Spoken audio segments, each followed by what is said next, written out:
You're listening to Combat Radio with Ethan Dettenmeyer, right here on LA Talk Radio. Just gather round and I'll elucidate on what goes on outside when it gets late. Long about midnight, the ghosts and banshees, they get together for their nightly jamboree. There's things with horns and saucer eyes, some with fangs about this size. Some are fat, and some are thin. And some don't even wear their skin. Oh, I'm telling you, brother, it's a frightful sight to see what goes on Halloween night.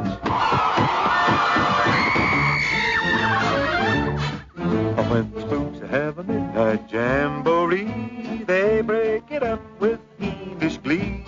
Ghosts are bad, but the one that's cursed is the Headless Horseman. He's the worst. That's right, he's mine on Halloween night. But when he goes jogging across the land, holding a noggin in his hand, demons take one look and groan, and they hit the road for parts unknown. Beware, take care, he rides alone. And there's no spook like Spook could spurn. They don't like him and he's really burned. He swears to the longest day he's dead, He'll show them that he can get ahead.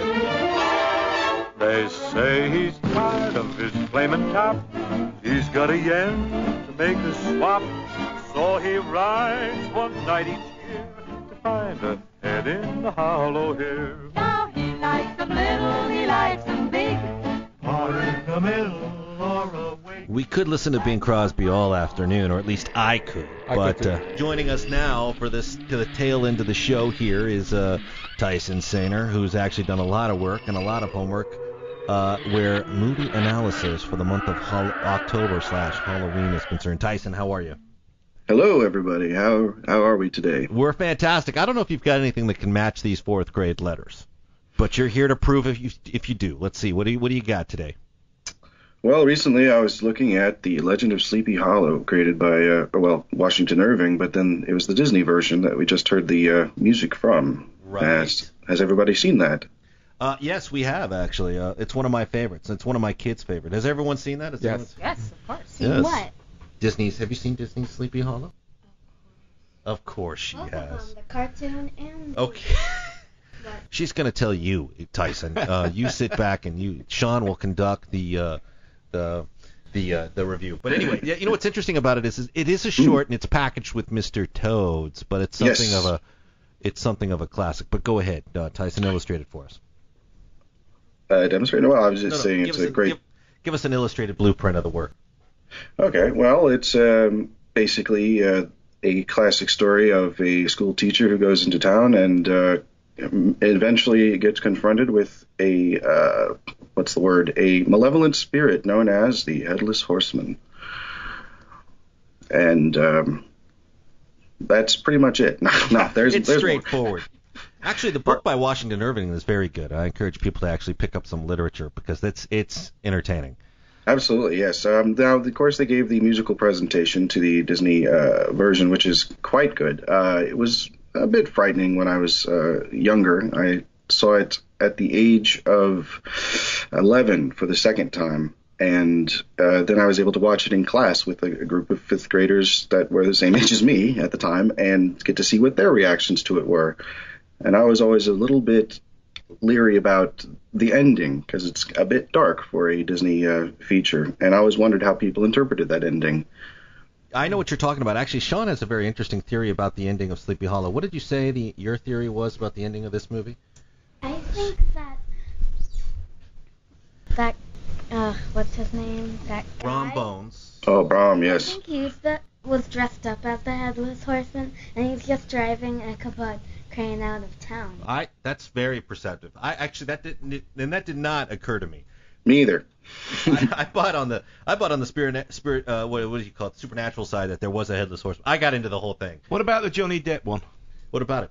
Well, I liked it. I liked it too. Great. I thought it was great. I thought it was really well done. Christopher I still Walken need to see it. Sorry. You haven't seen it, Tyson? You got to see Not it. yet. Yeah, a load of my mates and stunt guys in the UK worked on that, including the guy that rode the horse as the Headless Horseman with his special rigs that could hide his head.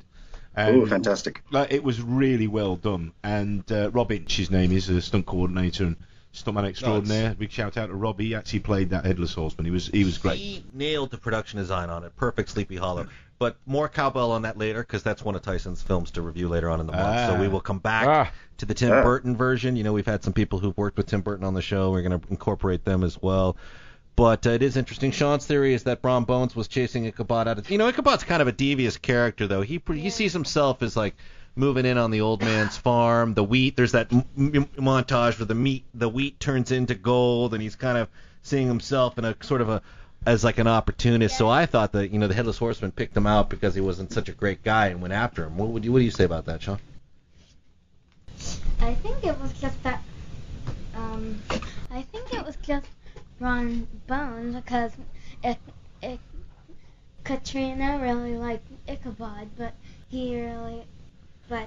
Ron Bones really liked Katrina, so he wanted to marry her and just get Ichabod out of the picture. That's good. Miss O'Collum, do you have a take on the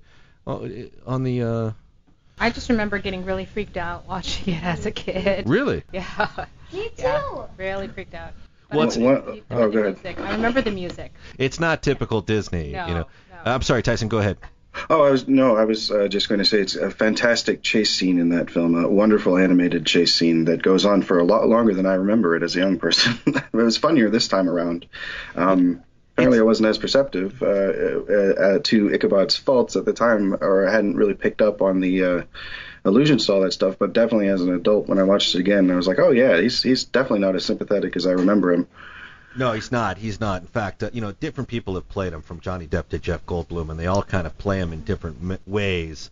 But in this particular version, which Bing Crosby handles the narration and all the personalities, yes. He's far from... it's interesting, on a production note, it's not a criticism, but that is a double-packaged production. It's with Mr. Toad, which in Disney had Basil Rathbone do the narration for Mr. Toad, and Bing Crosby do Sleepy Hollow, or the Headless Horseman. But I wonder if they had reversed it, where if Basil Rathbone was the voice for the Sleepy Hollow, because Basil Rathbone is more of that kind of, type actor, supposed to, versus Bing Crosby doing Mr. Toad. But I mean, it's still a classic. That's not a criticism per se. That's just an idea. No, it's fantastic because it may have made it. The presentation may have not come off as light throughout if it had been, I guess, had a more sinister cast from the beginning of it. There's another classic Halloween film that's cartoon. Anybody see Garfield's Halloween Adventure? That was a big one when I was growing up. All about the candy for that one. Candy. I think I may know what you're talking about. Mark Ryan looks completely baffled. I have no idea what you're talking about. I'm going to have to... Symmetrical book stacking. No. Mark doesn't. Garfield wasn't big in the UK when I was a kid, so, that all of this kind of stuff that is stock child, you grow up with it. We never grew up with that stuff. Or the Great Pumpkin, or any of those? Well, of course, the Great Pumpkin. I mean, come on. You can all identify with the one idiot who stayed in a pumpkin patch versus go out and actually get the loot. I mean, talk about, just a magnet for sympathy. It's like, we all had a friend like Linus, a kid who probably had his blanket along a little bit longer than he should have, but really, we also had a friend like Charlie Brown, and most of us knew a pig pen, unfortunately, but, it's like Charlie Brown gets the rock. Yeah. He actually has the most innovative ghost costume with the 1,000 eye holes cut in it. The Swiss cheese ghost costume, yes. He still gets rocked, basically. And then Linus decides to bait Charlie Brown's sister to spend the night in a pumpkin patch. And I don't know where the parents are to any of these kids. Well, if they're always... I guess that means, yes, I'll go stay out in the pumpkin patch. At least he brought a blanket. Which is another sort of way of saying that parents and kids do not communicate well. Teachers, which is not the case with you, Miss Akulum. I know firsthand. You're held in very, very high regard. Thank you. But it is hilarious. So I would have to say, I'm surprised we didn't get on the Great Pumpkin, because that is a good recommendation. Those are wonderful pieces written by the children. I really enjoyed those.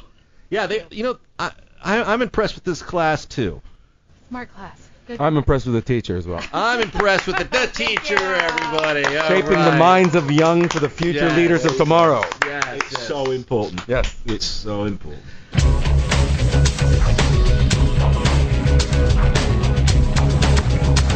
You're listening to Combat Radio with Ethan Dettenmeyer. Right here on LA Talk Radio.